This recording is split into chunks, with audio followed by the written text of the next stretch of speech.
Good afternoon, everyone. My name is Jennifer Klein, and I am privileged to serve as the Director of the Gender Policy Council here at the White House.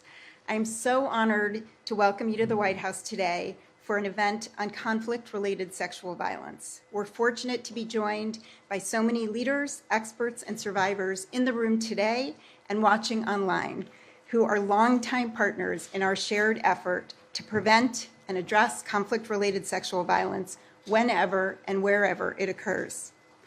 Among these are our courageous and esteemed panelists, who you will hear from shortly. Sheryl Sandberg, who has used her voice to advocate for support and justice for survivors, global leaders, and U.S. government officials who have championed this work across our government for decades, including Ambassador at Large for Global Criminal Justice, Beth Van Schack, Ambassador at Large to Monitor and Combat Trafficking in Persons, Cindy Dwyer, and Special Envoy to Monitor and Combat Anti-Semitism, Deborah Lipstadt. In the Biden-Harris administration, the fierce and consistent commitment to addressing conflict-related sexual violence and advancing gender equality and equity comes from the very top of our government. Vice President Harris began her career eliminated the rape kit backlog of more than 1,000 cases in state labs. In addition to major prosecutions for human trafficking, as Attorney General, she prioritized victim support services for survivors of sexual assault, domestic violence, and human trafficking. And she established the Bureau of Children's Justice to better protect children from exploitation, including human trafficking. As Senator and as Vice President, she has continued this leadership nationally and internationally, working to ensure that conflict-related sexual violence and promoting the status of women and girls remains at the forefront of our national security policymaking. I'm grateful for her leadership and her commitment to advancing justice and accountability for all. And now it is my great honor to welcome to the stage the Vice President of the United States, Kamala Harris.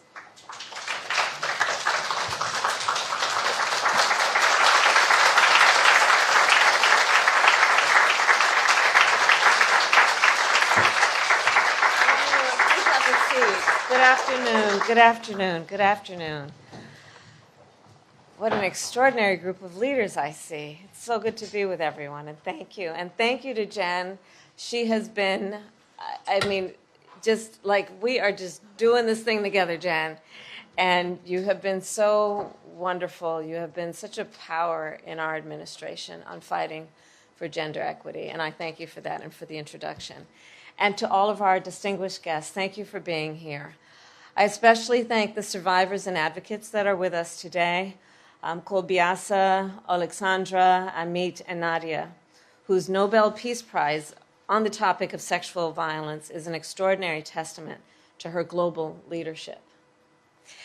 Every day, each of you brings to light the atrocity of conflict-related sexual violence. You, in particular, are fearless advocates in the fight for justice, and you remind us of the resilience of survivors. President Joe Biden and I stand with you in solidarity and with all the survivors around the world. So sexual violence has been a tactic of war since ancient times.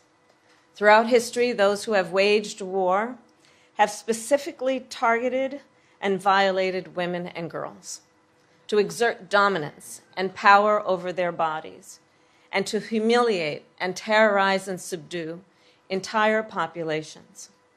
And sexual violence remains a gruesome part of modern conflict around the globe. In Ukraine, Russian forces have raped women in occupied territories.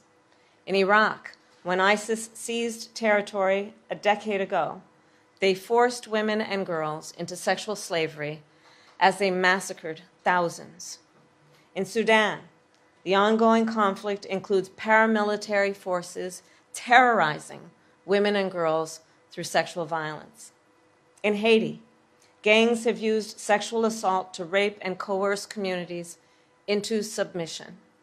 And we've seen similar horrors in South Sudan, in Ethiopia, Central African Republic, and the DRC. My heart breaks for the trauma and pain. inflicted in each of these conflicts. And October 7, last year, Hamas committed horrific acts of sexual violence.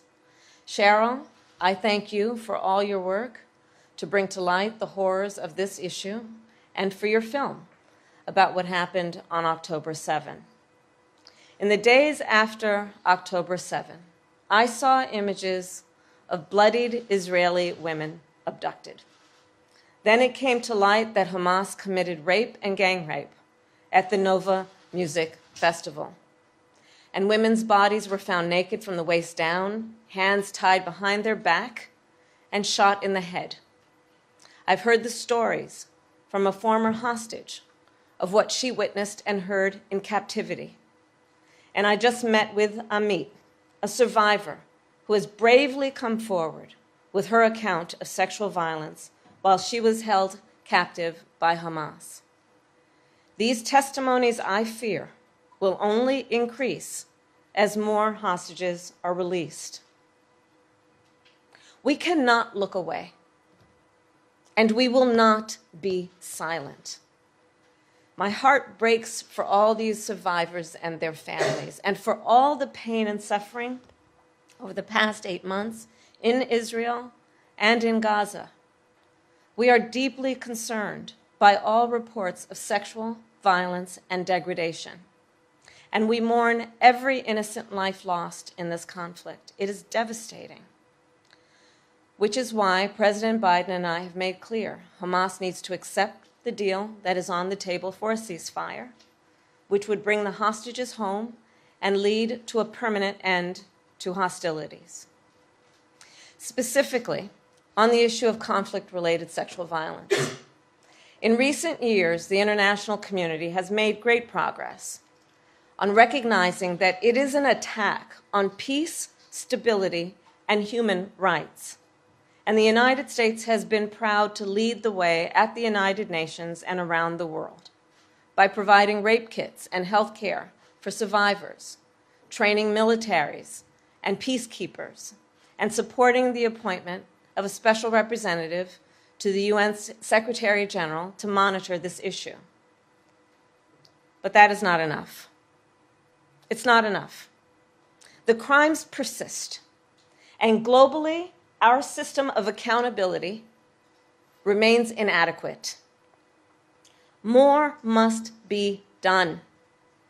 And it is the responsibility of all of us, governments, international organizations, civil society, and individual citizens, to actively confront conflict-related sexual violence and to work to rid our world of this heinous crime, and to do what is necessary to hold perpetrators accountable.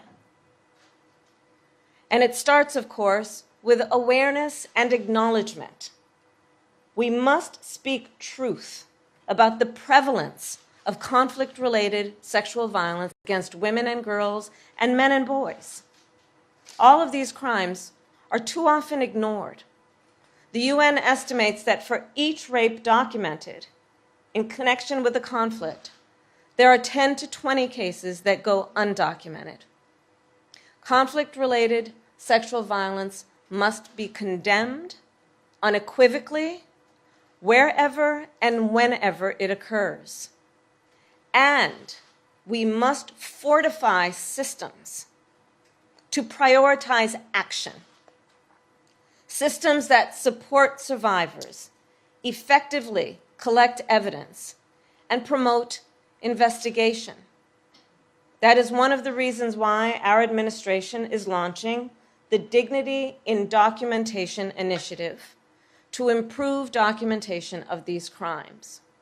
For far too long, systems, whether they be law enforcement or judicial, have not sufficiently addressed conflict-related sexual violence.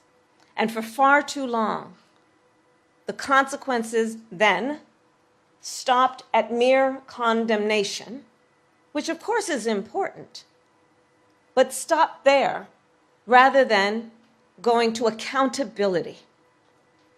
We have to change that. We must condemn, of course, this conduct, but there must be accountability. So we have committed as an administration to move the system from only condemnation to consequences.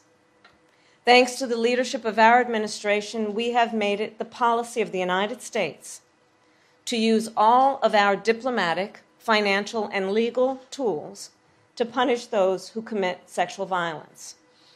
For example, for the first time, we imposed sanctions based solely on conflict-related sexual violence, including for crimes committed in Haiti, Sudan, Iraq, and the DRC, with the knowledge that meaningful systems of accountability also contribute to deterrence.